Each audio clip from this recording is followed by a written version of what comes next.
महाभारत विराट पर्व अध्याय 55। अर्जुन द्वारा कौरव सेना का संहार और उत्तर का उनके रथ को कृपाचार्य के पास ले जाना। वही सम्पायन जी कहते हैं, जन्मेजय, राधानंदन कर्ण के भाग जाने पर दुर्योधन आदि कौरव योद्धा अपनी अपनी सेना के साथ धीरे धीरे पांडुनंदन अर्जुन की ओर बढ़ाए।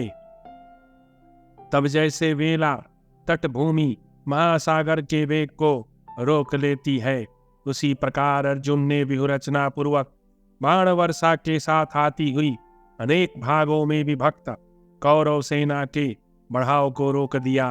तदनंतर श्वेत घोड़ों वाले श्रेष्ठ रथ पर आरूढ़ कुंती नंदन अर्जुन ने हंसकर दिव्यास्त्र प्रकट करते हुए उस सेना का सामना किया।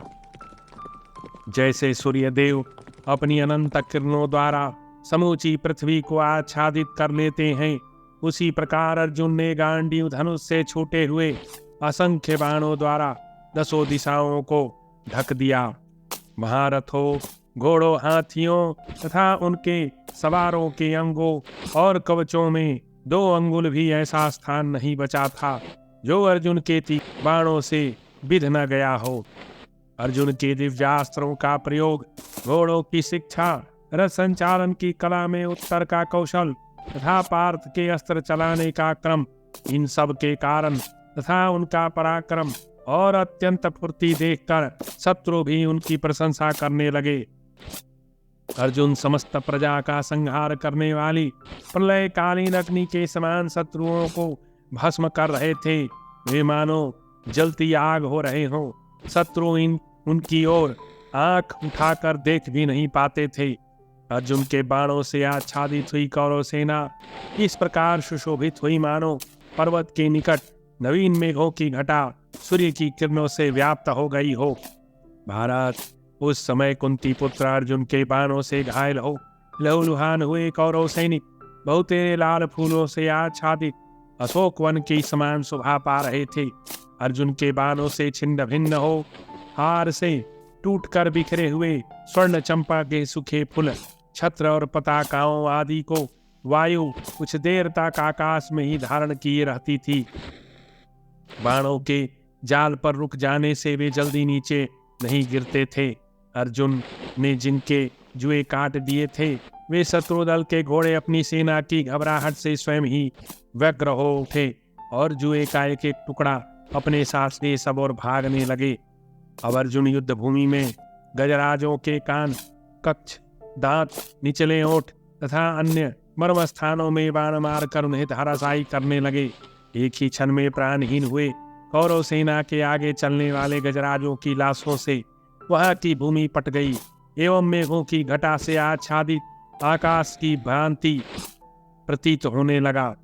महाराज, जैसे प्रलय काल में लपलपाती लपटों के साथ आगे बढ़ने वाली संवर्तक अग्नि संपूर्ण चराचर जगत को भस्म कर डालती है, उसी प्रकार कुंती नंदन अर्जुन उस समर भूमि में शत्रुओं को अपनी बाण अग्नि से दग्ध करने लगे।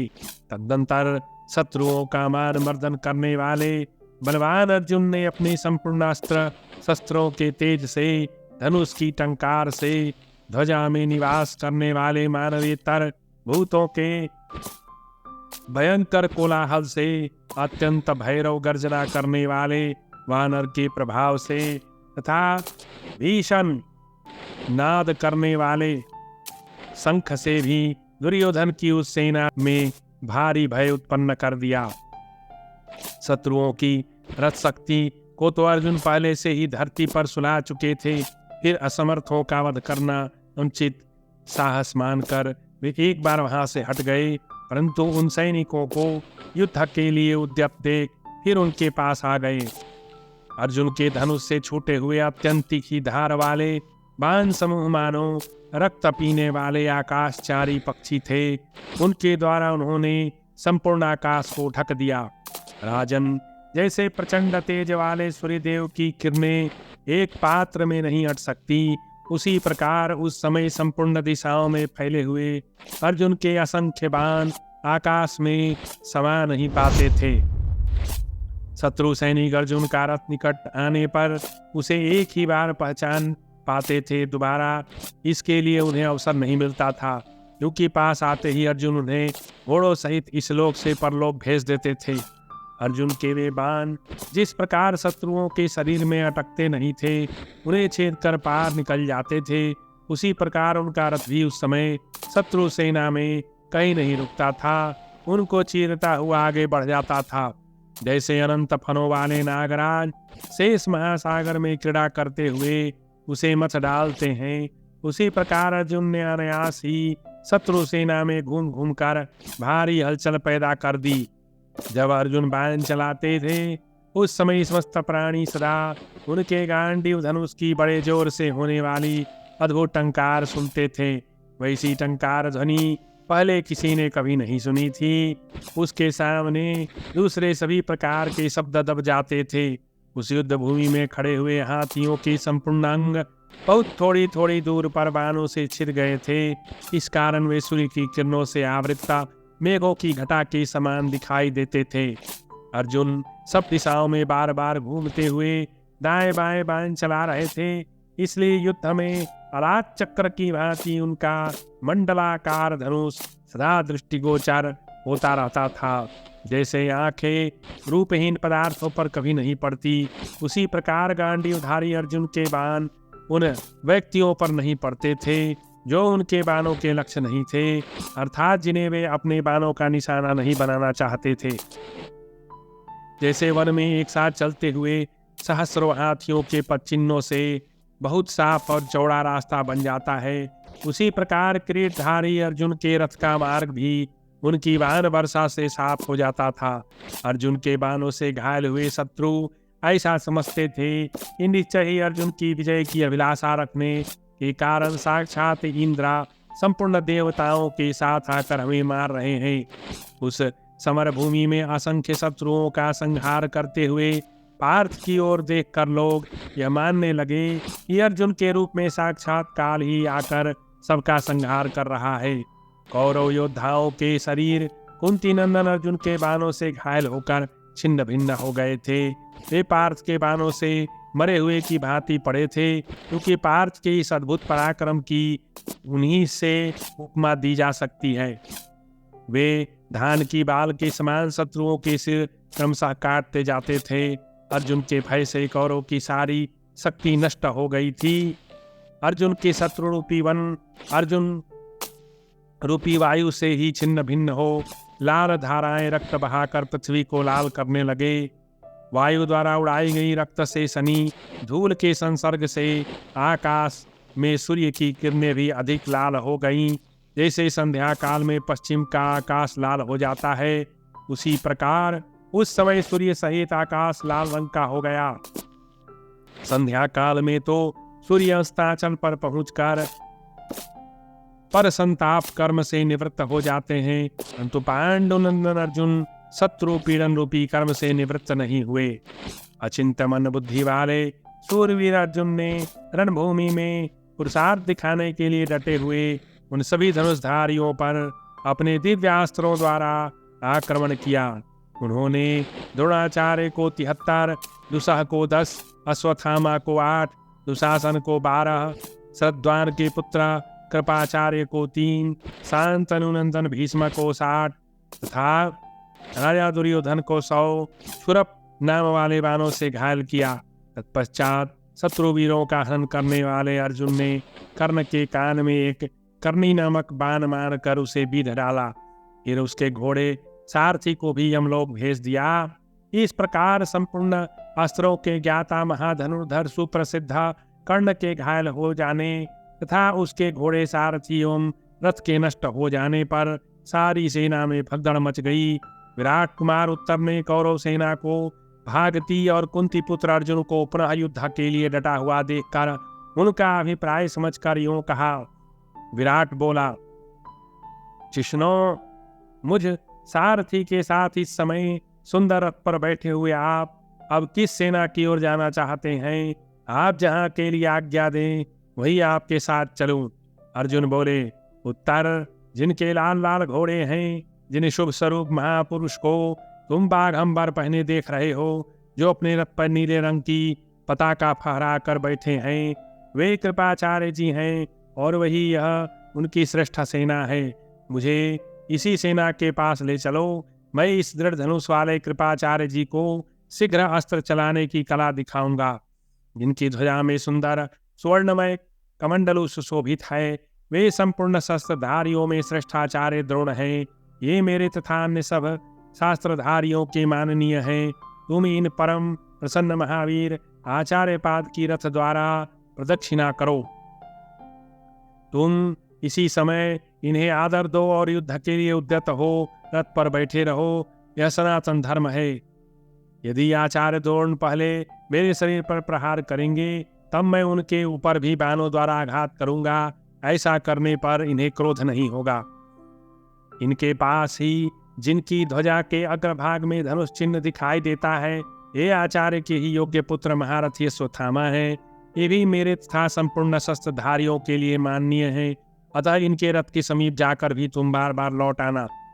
यह जो रथियों की सेना में सोने का कवच धारण किए, तीसरी काम देने योग्य बिना थकीम आदि सेना के साथ विराजमान है, जिसकी ध्वजा के अग्रभाग में नाग का चिन्ह है और सोने की पताका फहरा रही है, यह धृतराष्ट्र पुत्र श्रीमान राजा सुयोधन है। वीर शत्रुओं के रथ को तोड़ डालने वाले अपने इस रथ को तुम इसी के सम्मुख ले चलो। यह राजा शत्रुओं को मत डालने वाला तथा युद्ध के लिए उन्मत्त रहने वाला है। यह शीघ्रता पूर्वक अस्त्र चलाने में आचार्य द्रोण के शिष्यों में प्रथम माना गया है। इस युद्ध में आज मैं इसे शीघ्र ही अस्त्र चलाने की विपुल कला का दर्शन कराऊंगा। जिसकी ध्वजा के अग्रभाग पर हाथी या उसकी सांकल के चिन्ह से युक्त पताका फहरा रही है, वह विकर्तन पुत्र कर्ण है। इससे तुम पहले ही परिचित हो चुके हो। इस दुरात्मा राधा पुत्र के रथ के निकट जाकर सावधान हो जाना। यह सदा युद्ध में मेरे साथ स्पर्धा रखता है।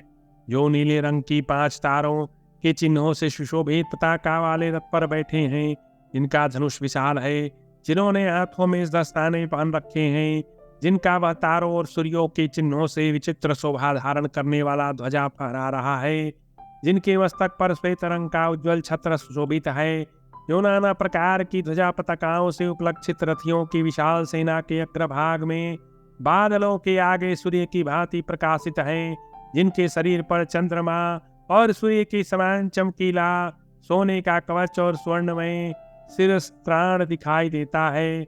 वे श्रेष्ठ रथ पर विराजमान महापराक्रमी वीर पुरुष हम सबके पितामह शांतनुनंदन भीष्म हैं।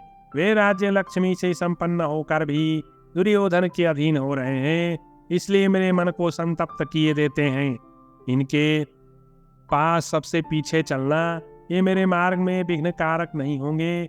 इनके साथ युद्ध करते समय सावधान होकर मेरे घोड़ों को संभालना। राजन, अर्जुन की यह बात सुनकर विराट पुत्र उत्तर निर्भय एवं सावधान हो सव्यसाची धनंजय को उस स्थान पर ले गया जहाँ कृपाचार्य उनसे युद्ध करने के लिए खड़े थे। अर्जुन और कृपाचार्य का युद्ध देखने के लिए देवताओं का आकाश में विमानों पर आगमन। अध्याय 56। वैशंपायन जी कहते हैं, जन्मेजय, तदनंतर भयंकर धनुष धारण करने वाले कौरवों के वे सैनिक सने सने आगे बढ़ने लगे।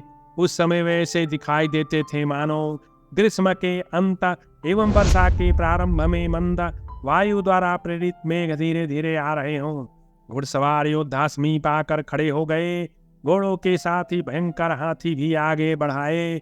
उन्हें महावत तोमर अंकुशों की मार से आगे बढ़ने की प्रेरणा दे रहे थे और उन हाथियों पर बैठे हुए शूरवीर अपने अपने विचित्र कवचों की प्रभा से प्रकाशित थे। राजन, इसी समय देवताओं सहित इंद्र विमान पर बैठकर विश्वदेव अश्वनी कुमार था मरुदगणों के साथ वहां आए, जहां परस्पर शत्रुता रखने वाले 2 दलों का भयंकर संघर्ष छिड़ा था। उस समय देवता, यक्ष, गंधर्व, बड़े बड़े नाग से भरा हुआ वहां का आकाश बादलों के आवरण से रहित ग्रह मंडल की भांति शोभा पाने लगा।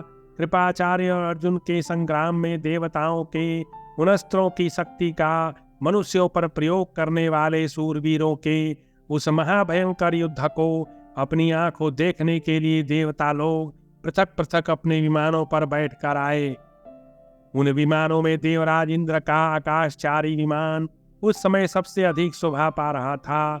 वह इच्छा अनुसार चलने वाला दिव्य यान सब प्रकार के रत्नों से विभूषित था। उस विमान को 1 करोड़ खंभों ने धारण कर रखा था। उनमें एक ओर सोने के, दूसरी ओर मणि एवं रत्नों के खंभे लगे थे। उस विमान में इंद्र सहित 33 देवता विराजमान थे। इनके सिवा गंधर्व, राक्षस, सर्प, पितर, महर्षिगण, राजा वसुमना, बलाक्ष, सुप्रतर्दन, अष्टक, शिबी, याति, नहुस, गय, मनु, पुरु, रघु, भानु, कृशाश्व, सगर्था, नल, ये सब तेजस्वी रूप धारण करके देवराज के विमान में दृष्टिगोचर थे। अग्नि, ईश, सोम, वरुण, प्रजापति, धाता, विधाता, कुबेर, यम, अलम्बो, सुग्रसेन आदि गंधर्व तथा गंधर्वराज तुम्बरु के भी पृथक पृथक विमान अपनी अपनी लंबाई चौड़ाई के अनुसार आकाश के विभिन्न प्रदेशों में प्रकाशित थे। ये सभी देव समुदाय, सिद्ध और महर्षि गण अर्जुन तथा कौरव दल का युद्ध देखने के लिए जुटे थे। जन्मेजय, जैसे वसंत के प्रारंभ में वन के फूलों की मनोहर सुगंध सब ओर फैलने लगती है, उसी प्रकार दिव्य मालाओं की पुण्यमय गंधा वहां सब ओर छा गई। उन विमानों में बैठे हुए देवताओं के रत्न, छत्र, वस्त्र, मालाएं, चवर आदि स्पष्ट दिखाई दे रहे थे। धरती की धूल शांत हो गई थी और पृथ्वी की प्रत्येक वस्तु पर किरणों का प्रकाश छा गया था। वायु दिव्य गंध लेकर वहां पर स्थित योद्धाओं का सेवन करती थी। श्रेष्ठ देवताओं द्वारा लाए हुए भांत भांति के विचित्र विमान अनेकानेक रत्नों से उद्भासित थे। उनमें से कुछ स्थिर हो गए थे, कुछ नीचे ऊपर उड़ रहे थे। उनके द्वारा उद्भासित होने वाले आकाश की विचित्र शोभा हो रही थी। वहां विमानस्थ देवताओं से घिरे हुए वज्रधारी महातेजस्वी इंद्र पद्म और उत्पलों की माला पहने शोभित हो रहे थे। वे अनेक वीरों के साथ छिड़े हुए अर्जुन के उस महान संग्राम को बार बार देखते थे तो भी तृप्त नहीं होते थे। कृपाचार्य अर्जुन का युद्ध तथा कौरव पक्ष के सैनिकों द्वारा कृपाचार्य को हटा ले जाना। अध्याय 57। वैशंपायन जी कहते हैं, जन्मेजय, कौरव सेनाओं को व्यूह रचना करके खड़ी हुई देखकर कुंती नंदन अर्जुन ने विराट कुमार उत्तर को संबोधित करके कहा। अर्जुन बोले, उत्तर, जिसकी ध्वजा पर सोने की वेदी का चिन्ह दिखाई देता है, उस रथ के दाहिने होकर चलो। उधर ही शरद्वान के पुत्र कृपाचार्य हैं। वैशंपायन जी कहते हैं, राजन, धनंजय की बात सुनकर विराट कुमार उत्तर ने तुरंत ही चांदी के समान चमकीले उन श्वेत घोड़ों को, जो सोने के साथ समान से सुशोभित हो रहे थे, हाँका। घोड़ों को वेग पूर्वक भगाने के जितने उत्तम ढंग हैं, क्रमशः उन सब का सहारा लेकर उत्तर ने उन चंद्रमा के समान श्वेत घोड़ों को इतनी तीव्र गति से आगे बढ़ाया मानो वे कुपित होकर भाग रहे हों। अश्वविद्या में प्रवीण विराट पुत्र ने पहले कौरव सेना के समीप जाकर उन वायु के समान वेगशाली घोड़ों को पुनः लौटाया और दाईं ओर से घुमाकर बाईं ओर बढ़ा लिया। अश्व संचालन का रहस्य जानने वाले मत्स्य नरेश के पुत्र ने रथ की चाल से कौरवों को मोह में डाल दिया। वे यह न जान सके कि रथ किस महारथी के पास जाना चाहता है। विराट नंदन महाबली उत्तर को किसी ओर से कोई भय नहीं था। उसने कृपाचार्य के रथ के समीप जा रथ द्वारा उनकी प्रदक्षिणा की, फिर उनके सामने जा वह रथ रोक कर खड़ा हो गया। तब अर्जुन ने अपना नाम सुनाकर और पूरा बल लगाकर भारी आवाज करने वाले अपने उत्तम संग देवदत्त को बजाया। युद्ध भूमि में वैसे महापराक्रमी विजयशील अर्जुन के द्वारा बजाए जाने पर उस शंख से इतने जोर की ध्वनि हुई मानो कोई पर्वत फट गया हो। उस समस्त कौरव अपने सैनिकों के साथ यह कहकर उस शंख ध्वनि की सराहना करने लगे कि अहो, यह अद्भुत शंख है जो अर्जुन के इस प्रकार बजाने पर भी उसके सैकड़ों टुकड़े नहीं हो जाते। वह शंखनाद स्वर्गलोक से टकराकर जब पुनः वापस लौटा तब इस प्रकार सुनाई दिया मानो इंद्र का चलाया हुआ वज्र किसी पर्वत पर गिरा हो। वीरवर कृपाचार्य बल और पराक्रम से संपन्न थे। उन्हें जितना अत्यंत कठिन था वे अर्जुन के शंख बजाने के अनंतर उनके प्रति कुपित हो उठे। सद्वान के पुत्र महारथी कृपाचार्य उस समय अर्जुन के शंखनाद को नहीं सह सके और उनके मन में अर्जुन पर रोष हो आया। इसलिए युद्ध के उसके साथ अभिलाषी होकर उन महापराक्रमी महारथी ने अपना शंख लेकर उसे जोर से फूंका।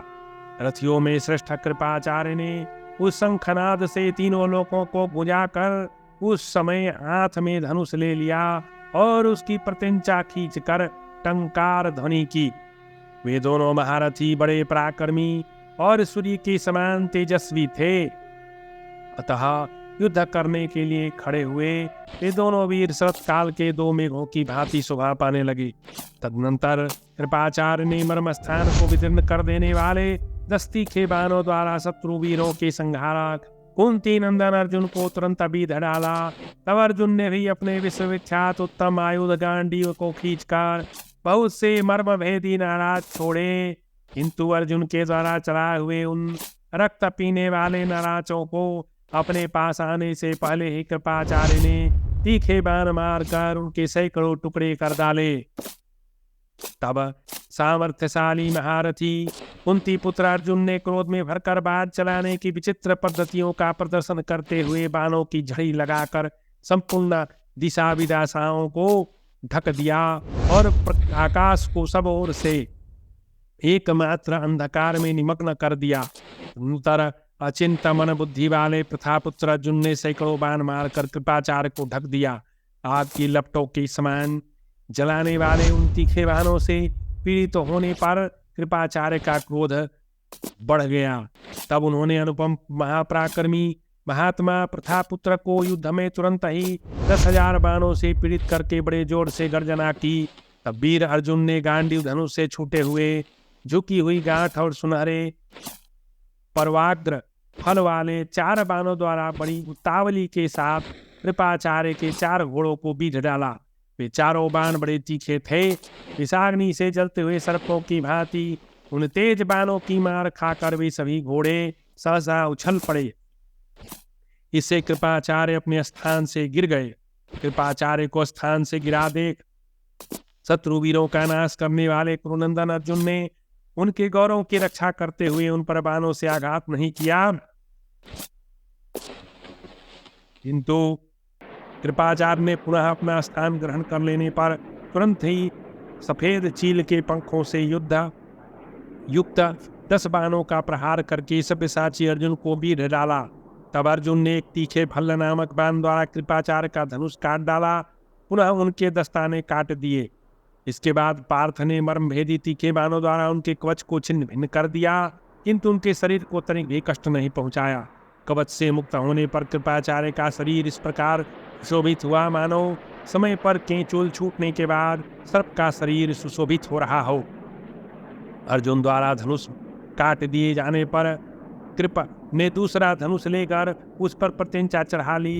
एक अद्भुत सी बात हुई, परंतु कुंती नंद ने झुकी हुई गांठ वाले एक बाण से उनके उस धनुष को काट दिया। इसी प्रकार कृपाचार्य के बहुत से दूसरे धनुष भी शत्रु वीरों का संहार करने वाले पांडुनंदन ने हाथ की फुर्ती दिखाने में कुशल वीर की भांति छिन्न भिन्न कर डाले। इस तरह धनुष कट जाने पर प्रतापी कृपाचार्य ने पांडुपुत्र अर्जुन पर वज्र की भांति प्रज्वलित रथ शक्ति चलाई। तब अर्जुन ने भारी उल्का की भांति अपनी ओर आती हुई स्वर्ण भूषित शक्ति को 10 बाण मारकर आकाश में ही काट डाला। बुद्धिमान पार्थ के द्वारा 10 टुकड़ों में कटी हुई वह शक्ति पृथ्वी पर गिर पड़ी। तब कृपाचार्य ने पुनः प्रत्यंचा सहित धनुष लेकर उसके ऊपर एक ही साथ भल्ल नामक 10 बाणों का संहार किया और उन 10 तीक्ष्ण बाणों द्वारा तुरंत ही अर्जुन को बीध डाला। तदनंतर महातेजस्वी कुंती पुत्र ने उस संग्राम भूमि में स्थित हो कृपाचार्य पर पत्थर पर रगड़ कर तेज किए हुए अग्नि के समान तेजस्वी 13 बाण चलाए।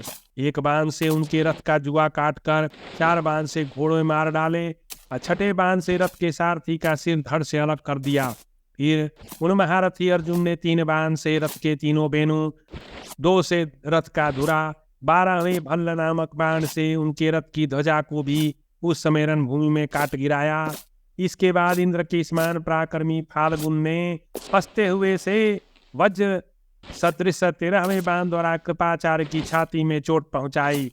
इस प्रकार धनुष, रथ, घोड़े, सारथी आदि नष्ट हो जाने पर कृपाचार्य हाथ में गदा लिए रथ से कूद पड़े और तुरंत ही उसे अर्जुन पर दे मारा। जिसका स्वर्ण आदि से भली भांति परिष्कार किया गया था, वह कृपाचार्य द्वारा चलाई गई भारी गदा अर्जुन के बाणों से प्रेरित हो उल्टी लौट गई। श्रद्धान के पुत्र कृपाचार्य अत्यंत अमरस में भरे थे। उनके प्राण बचाने की इच्छा वाले कौरव सैनिक सब ओर से आकर उस युद्ध में अर्जुन पर बाणों की वर्षा करने लगे। यह देख विराट पुत्र उत्तर ने घोड़ों को दाईं ओर से घुमाकर यवक मंडल से रथ संचालन करते हुए उन सब योद्धाओं को बाण वर्षा से रोक दिया। इतने ही में नरश्रेष्ठ सैनिक कुंती पुत्रा धनंजय से डरकर रथहीन कृपाचार्य को बड़े वेग से हटा ले गए। इस प्रकार श्री महाभारत विराट पर्व के अंतर्गत गोहरण पर्व में उत्तर गोष्ठ की गौओं के अपहरण में के प्रसंग में कृपाचार्य का पलायन संबंधी 57वां अध्याय पूरा हुआ।